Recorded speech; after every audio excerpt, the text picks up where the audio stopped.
What's up, kamusta mga ka-electric? Samahan nyo kami ngayon sa aming first e-bike ride ngayong 2025 mula Marilao, Bulacan, papuntang Baguio City. Yes po, iikot kami ng Baguio sa loob ng 5 days and 4 nights and ipapaliwanag ko sa inyo kung paano ang naging e-bike journey namin. Last December pa lang ay pinaplano na namin ang pagpunta namin sa Baguio at naisipan namin na ngayong January namin siya gagawin dahil mas konti na ang tao. Sunday nga ng hapon ng January 12, nilinisan ko na yung aking e-bike na si Sky at inayos ko na rin yung saddle bag at top box bag na gagamitin namin. Ito na nga yung naging itsura ng e-bike natin na si Sky nung papaalis na kami. Talagang napakarami naming dala. Ngayong first e-bike long ride natin ngayong taon ay may makakasama tayong umakyat ng Baguio. Ito nga si Paul Trottel na isang e-bike technician at kasama yung kanyang girlfriend, pati na rin yung kanilang pet na si Malos at syempre yung aming fur baby ni sa Chewy ay sinama na rin namin. Taga San Jose del Monte lang sila at kami naman ay Marilao kaya dito na kami nagkita sa Philippine Arena. Mga alas 2 na rin ng madaling araw kami nag-ride out at nung may makita kaming 7-Eleven sa may bandang Giginto ay nag-stop over lang kami ng mabilis para mag-withdraw at para bumili ng may inom. Saglit pa ay huminto uli kami bandang Arco ng Pampanga. Syempre bilang mga e-bike riders, achievement at katuwaan na rin yung makapagpa-picture or makapag-video kami sa mga bawat arko na nadadaanan namin. Alam ko marami sa inyo ang nagtatanong kung kaya nga bang umakyat ng e-bike papuntang Baguio na walang charge at yan ang sasagutin ko sa inyo ngayon.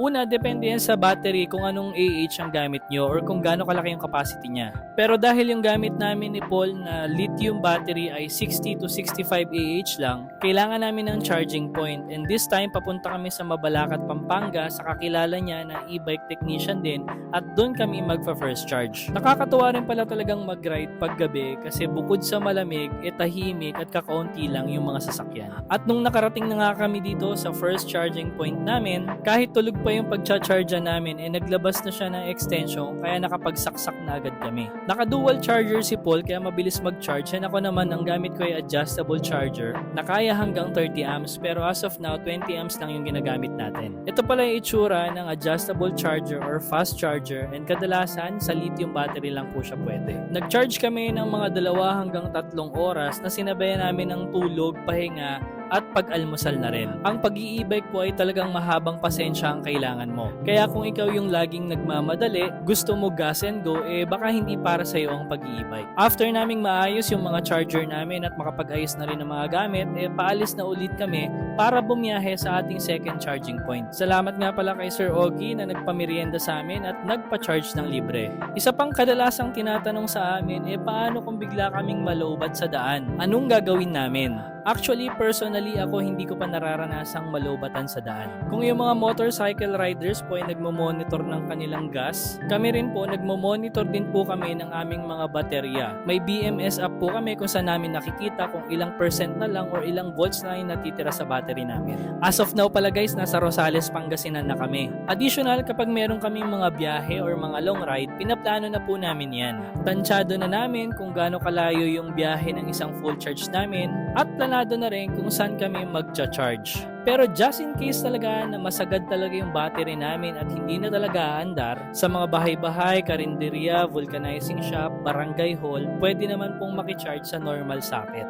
At ngayon nga guys, nandito na tayo sa ating second charging point, ang NWOW Urdaneta, Pangasinan branch. Ang e-bike po natin na si Sky is sa NWOW galing pero upgraded na po yung kanyang controller, battery at hub. Pero kahit ganon, allowed pa rin naman po tayong mag-charge sa kanila kasi NWOW pa rin po ito. O diba Shala? Isa po yun sa perks ng NWOW kapag bumili ka sa kanila ng unit, free charging sa lahat ng kanilang branches. Basta NWOW yung iyong unit. Nag-charge nga kami doon ng mga 2 hours, sinabayan na uli ng aming tanghalian at pamamahinga ng saglit. As of now, 200 kilometers na rin yung ating nababiyahe. Malapit-lapit na tayo sa pag-akyat ng Baguio pero bago yan, may isang NWOW pa tayong dadaanan. 20 kilometers lang naman ito mula dun sa NWOW Urdaneta at konti pa lang inabawas sa battery namin pero dahil gusto namin na full charge bago kami umakyat sa Baguio, magtatap kami dito ng mga 30 minutes. Actually, wala pa nga, para mga 15 to 20 minutes lang kami nag-charge dito. Ang packet kasi ng Baguio is almost 40 to 50 kilometers na ahunan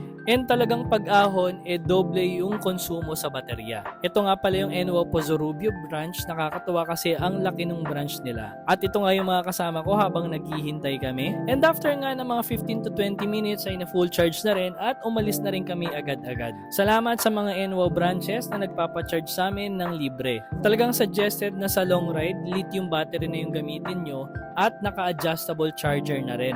Kasi kapag naka-lead acid pa yung inyong battery, bukod sa maghihintay pa kayo ng 1 hour bago i-charge and after i-charge, mabigat din siya. Sa lithium battery naman ay charge and go ka na lang. At isa pa, mas magaan din ito kumpara sa lead acid battery. Yun nga lang, medyo may kamahalan pero good investment na rin naman siya kasi ilang taon mo rin naman siyang magagamit. Andito na nga tayo guys sa Cannon Road, then first time kong dumaan dito ng naka-e-bike. Nung una medyo hindi mo mapapansin yung ahon kasi hindi pa siya ganun katatarik.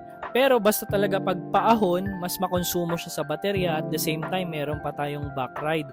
And at the same time meron pa tayong mga karga. Sa mga dadaan pala dito sa Cannon Road ay meron kayong madadaanan na ganito na medyo mabato. Nung una medyo kinabahan ako baka madulas kami dito versus tumumba or masemplang, pero nakakatuwa naman kasi kinaya ng ating e-bike na si Sky kasi nagpalit na nga rin tayo ng Pirelli Angel scooter na gulong. Kaya kung bibili kayo ng WSP na electric scooter kagaya sa akin, unang suggestion talaga is magpalit kayo agad ng gulong kasi madulas po yung stock kahit hindi naman basa yung inyong daraanan.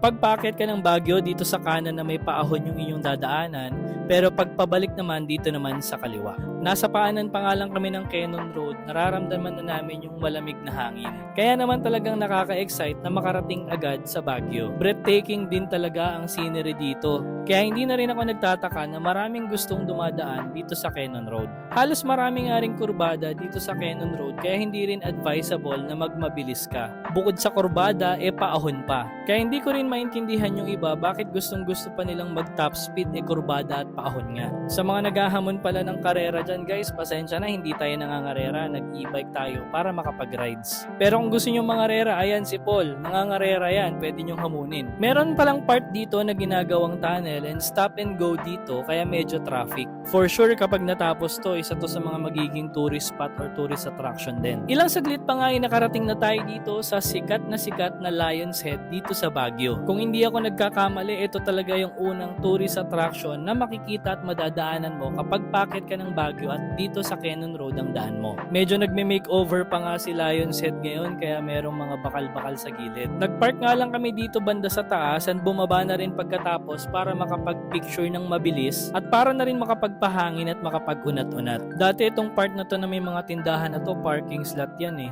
Ewan ko ba bakit dumami na yung nagtitinda. At ito nga guys, nilabas na namin si Chewy and nilalamig nga siya at nangangatog. Partida hapon pa to and medyo mainit-init pa pero yung ngatog niya talaga iba. Buti nga swak na swak yung travel cage ni Chewy sa footboard ko kaya kasama namin siya. At isa pa, hindi rin naman pwedeng maiwan siya kasi wala ring mag-aalaga sa kanya. Ito nga ang first ever long ride ng fur baby namin na si Chewy. At nung nakapag-picture-picture na nga kami sa Lion's Head, ito nag-ayos na ulit at aakyat na ulit tayo. Nalula nga ako dito sa part na to guys kasi natatarikan ako sa unang tingin. Pero nung nadaanan naman natin, masasabi ko na swak at hindi rin nahirapan yung ating e-bike na si Sky. Para sa mga nagtatanong, ano nga bang specs ng ating e-bike? Naka-lithium battery na po ito na 72 volts, 63 Ah. LG cells po yung ginamit kaya safe na safe. Naka 5,000 watts hub motor na rin siya. Hindi ako nag 5,000 watts para mangarera kundi ang purpose ko is para walang hirap sa ohonan and na-testing ko naman ngayon na talagang hindi siya nahihirapang umahon. Naka Votol EM180 na rin tayo na controller kaya malakas talaga yung bigay ng power dito sa ating hub. As of this moment, nagulat kami sa tarik nitong nadaanan namin. Ito yung tinuro ni Google Maps na dadaanan namin papunta sa aming transient house.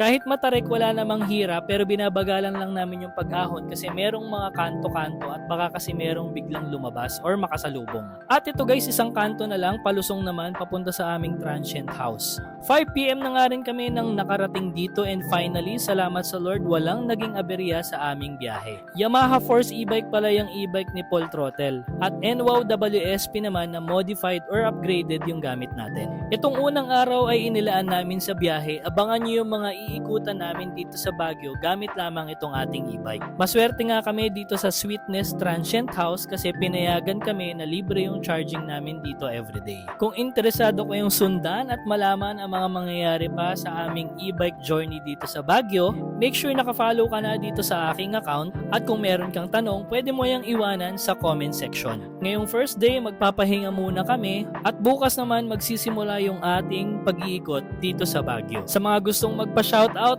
comment Mag-comment na rin kayo at isa-shoutout ko kayo sa next video natin. Bye!